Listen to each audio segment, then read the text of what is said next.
माल छवाते ओई खर कपड़ा देख को कर मर देना काल कमाता होयो को देल कोनो बनवा देल सोने के होके कोनो मतलब बा है कोई मतलब रखना है तो अपने हस्बैंड से रखो आप। कथा में जितनी बहनें आई हैं कांटा कर लेना कि वीरेंद्र बाबा आज क्या बोल गए। तारा के भैया जब पकड़ ले तो तारा कली की भैया पहले हाथ छोड़ा ना कहले कि दाम बोलाइल बा बोला कर कीमत कितना बा भैया के। हरिश्चंद्र के आंख में आंसू आ गई कि आज ले भरल बाजार में केहू मेहरारू ना बेचले बा। पहला आदमी है कि बोली बोल के बेचता नहीं। हरिश्चंद्र कहले भैया 50 वर्ष सोना दे दो आए महिला के लेके जा। तारा कली सैया जाए कि तो जैबे करब लेकिन एक बात बताओ तू हमके अयोध्या में रानी बना के ले सेनूर मांगी में लगोल बड़ा सिन्होरा ले गई पालकी में बैठा के दुल्हन बना के ले हम अयोध्या के रानी रही है आज तू हमके का बना दिल। इनका साथे भेजा तबार लेकिन इनसे पूछ ले कि रानी बनी है कि नौकरानी। हरिश्चंद्र कले रानी जो सौदा बेचल जाला ना उससे पूछल लाई जाला कि तू का करब। तारा कली तो जाई हरिश्चंद्र कले शौक से जा। तारा कली सैया जाए लेकिन एक बात और बा हम जाए तो अकेले ना जाए हमरा साथे ही छोट लड़का जौन रोहित बा ये लड़का के लेके जाए जौने रोटी भात दी है वह खिया के बाबू के लेके साथे रहो। हरिश्चंद्र कहने जा लेकिन तारा जब होतना दूर गई फिर दौड़ के आके हरिश्चंद्र के पकड़ ले। कली का जानी तो से भेंट हुई कि ना मांग में सिंदूर लगौले बड़ा बाजार में भरल बाजार में बेच देला। आई पंडित जी लेके जाता है हमरा साथे कौन बर्ताव करिए। लेकिन बाबू हो देखिए तुलसी बाबा रामायण में लिखले वाली कि जिनकी रही भावना जैसी प्रभु मूरत देखे तिल तैसी। बहिया पकड़ के जब ले चलने लगला तो तारा अपना हरिश्चंद्र के पकड़ ले ली।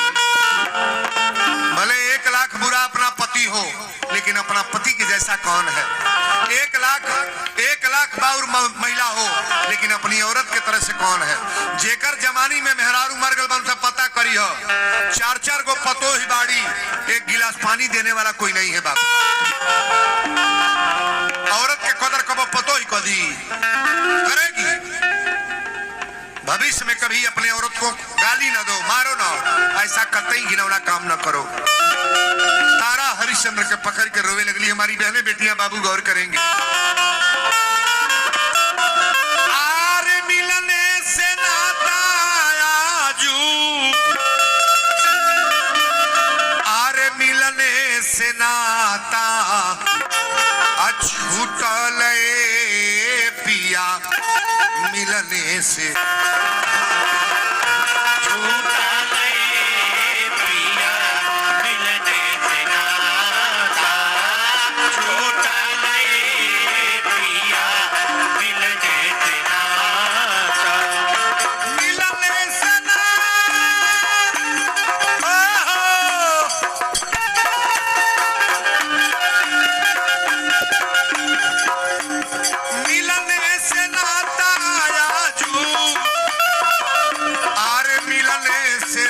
नाता छूटल पिया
तारा के बाह पकड़ के पंडित जी त लेके चल गई, रोहित के सथवे ले गई, लेकिन हरिश्चंद्र आपन बोली बोला था, बाबू सीताराम तने के बढ़ावा। हरिश्चंद्र बोली बोल तड़े, कहले औरत तो चल गई, बेटा चल गई, होनी को तो कोई टाल पाएगा नहीं, लेकिन आपन बोली बोली हमार देखी गहकी की लागत। वही बाजार में 80 घाट पर बनारस है 80 घाट, वही बाजार में हरिश्चंद्र बोली बोल रहे, अरे काशी के वासियों सुन लो मेरी पुकार, ऐ काशी के वासियों सुन लो मेरी पुकार, बिकता हूँ कोई मोल ले होगा बड़ा उपकार।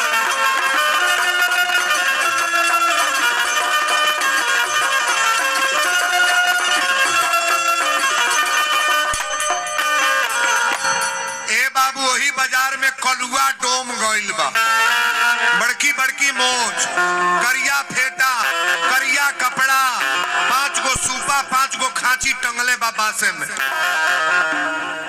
और दौड़ के जाके हरिश्चंद्र के बाह पकड़ ले, बाह के पकड़ा था डोम। हरिश्चंद्र जब देखले कर नक्शा, कहले भैया हाथ तब पकड़ ले बड़ा तारा साथे अब जही के बा।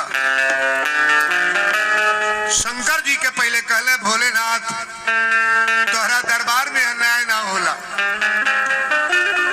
हम अयोध्या के राजा रहली हो, अब बेचवावत बेचवावत डोमे के हाथ से, ये डोमे के घरे नौकरी कर, लेकिन भगवान को जो मंजूर होगा सो ही होगा।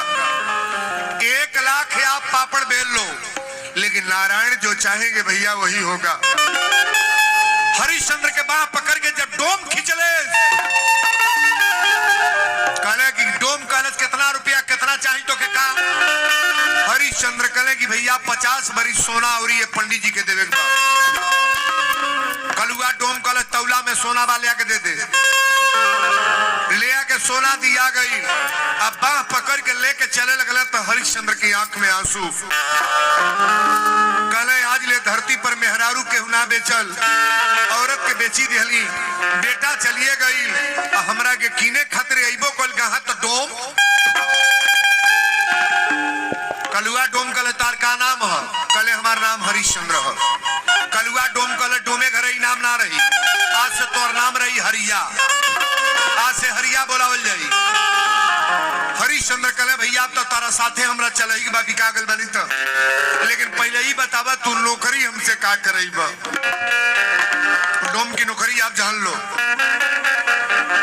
कलुआ डोम कहला सुअर ना चरवाए, सुअर ना चरई हो, खांची सूपा ना भी नहीं हो, कजिया में कामे में खाए के ना भेजो।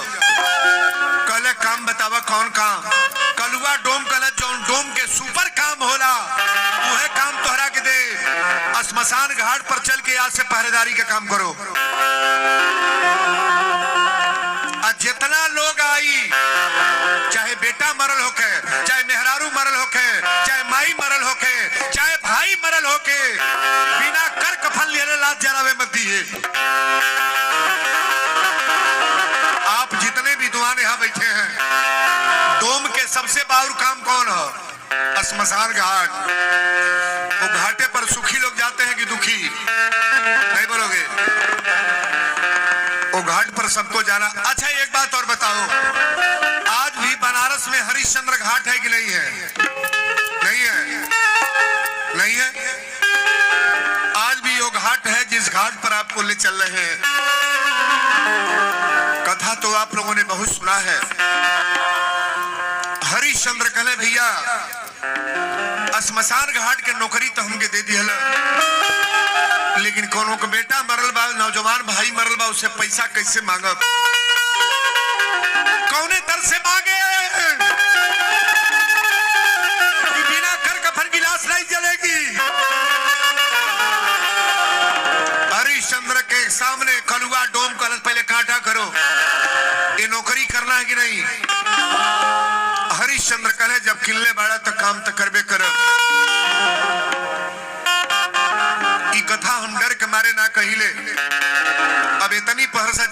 कथा समाप्त ना हुई, केवल रोना ही है। हरिश्चंद्र कहले भैया हम काम करेंगे, चलो ले चलो। घाटे पर ले आके नौकरी लाग गई। हरिश्चंद्र जितना लोग आवता लुगा आगी के लुका पर ले बैठे, पहले डोम ही आगी देता है।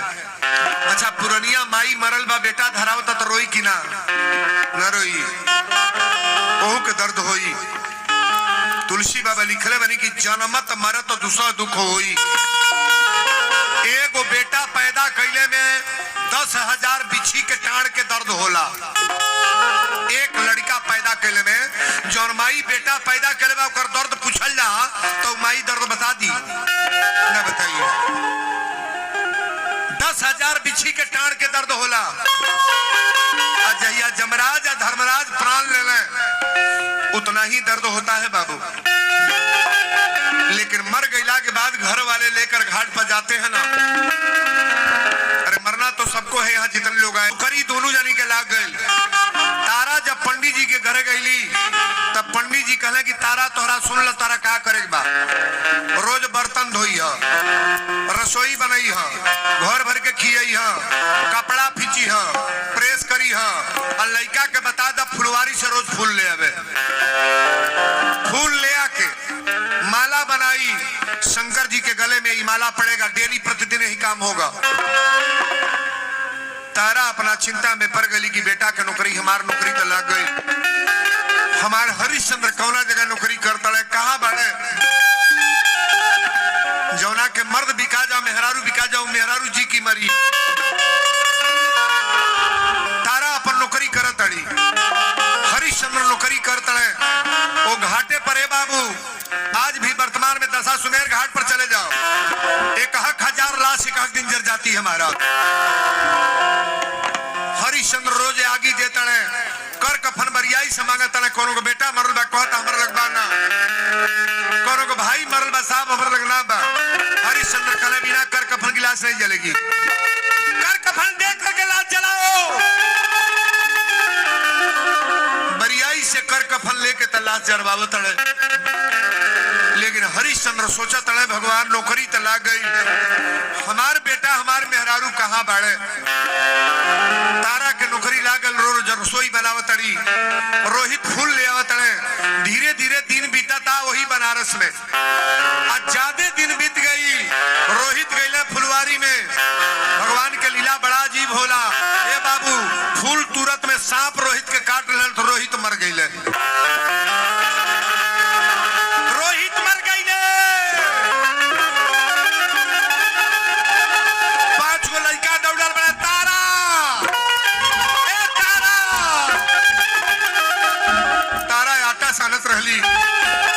कहलिए का भइल? तो लड़का कहले कि तोर बेटा मर गल, फुलवारी में गिरल बा। तारा कहली हमार बेटा मर गई। लड़का कहले तोहर बेटा मर गल फुलवारी में, पत्ता में छिप के सांप काट देले। माई माई होले बाबू, हथवा आटा सल्ले रही धोली ना। जब जाए लगली तो मतवा कहली कि सुन लो, पहले रोटी बना लो, घर भर के खिया लो, अब बर्तन धो के तब अपना बेटा के लग जाइयो। सोना दे के किनाल बड़ू कोनो खिलवाड़ ना बा। मरता क्या नहीं करता बाबू। आटा सल्ली, रोटी बनौली, सब कैला के बाद सारा केस खुला। तारा के खबर ना बा कि हमार लुगा केने जाता। कैसनो माई बाप करा सामने तारा कली की अपने तो बिकाई गईले, एगो लड़का सहारा रही, हो लड़का मर गई। तारा ओजू से चिल्लाते रोवत चल बड़ी। तारा जाके रोहित के देही पर गिर गईली, कोरवा में लेके बोला हो तड़ी बाबू, बाबू रोहित जिंदा रहे तब न बोले। तारा कली भोलेनाथ, तारा दरबार में बाझनी के बेटा दिहल जाला। तहरी दरबार में जौना बजनिया के लड़का ना बा देला, जौने बेटी के मांग में सिंदूर ना पड़ल बा के भरेला। हम बेटा लेके ली तनी संतानी हो गई